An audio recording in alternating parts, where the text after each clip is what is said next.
We installed this lawn last year. It's a sod lawn. Yep. And everything was going very well. And then all of a sudden we developed these black spots. Okay, so we have a bit of a dead spot here. That's right. The first thing I look for when I see something like this is insect disease. There are white grubs that get in the lawn sometime and they'll eat the roots out from underneath. But this one is solid. If white grubs were here, we'd be able to rip that lawn right out of the ground. Well, what happens, Roger, is when it rains, I notice this turns black. Black, okay. That gives me a clue and tells me what I might be looking for is a fungus disease. There we go. There's one of them right there. What happens is the fungus disease gets into the blade of the grass and it slowly kills it until you end up with something looking like this. And when that mats down and gets wet, it looks almost black. Is that going to spread? It can if the lawn stays wet. Now, part of the problem might be drainage. So what I want to do is get some tools, dig this out, and really have a look at the soil. Okay. So let's grab the tools and get to work. Now, you have a sod lawn, but whether it's sod or a seeded lawn, the most important thing, the critical thing, is the soil that's underneath it is prepped right. Now, we have a fungus problem here, and usually fungus shows up where it's wet. I think this area is really poor drainage or poor soil underneath it, contributing to the problem. So I'm going to take and dig out a section and take a look and see what we have. Not going in very easy. Okay. Yeah, I would say, take a look at this, Sonia.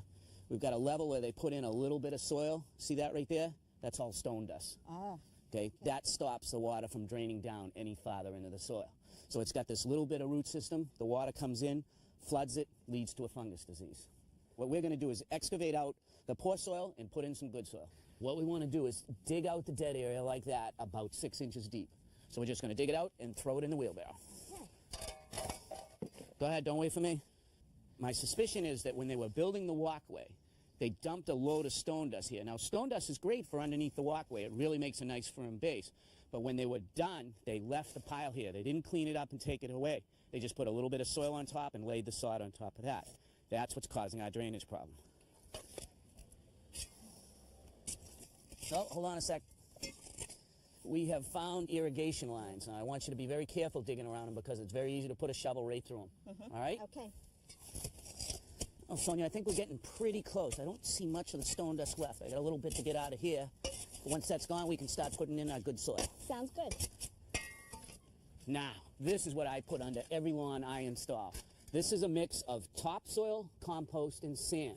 So while it drains freely, the compost holds moisture for the roots, and the lawn grows like crazy because the roots love it. So I'm just going to dump some in for you, and I want you to just spread it out evenly. Spread that out first. Both sides. Okay, Sonia, now what I want to do is take this rake and just firm this up. I don't want to pack it real hard because I still want the water, roots, and air to be able to get through this. But when we're done and we're all the way filled up and we put the sod on top, I don't want it to settle down when we water it and have a big depression in your lawn. So we're going to put a little in, firm it up. Now you can put some more over there for me. All right, Sonia, what I want you to do is level out the soil, tamp it, and when you're done, I want you to be 1 inch below grade. Okay, now it's time for the grass. We could just seed that spot, but it would take 2 or 3 weeks just for it to germinate and 14 to 16 months before it blended in with your sod lawn. So what I did is I went down to the local garden center and picked up some rolls of bluegrass sod.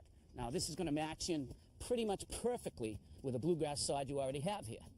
So all I'm going to do is take and tuck it in nice and tight and make sure it fits in because I don't want any gaps. I want it to look like it's been here and it'll dry out on the edges if I leave spaces. So we just take and put it in the existing opening, bring it down to the edge, and cut it to fit.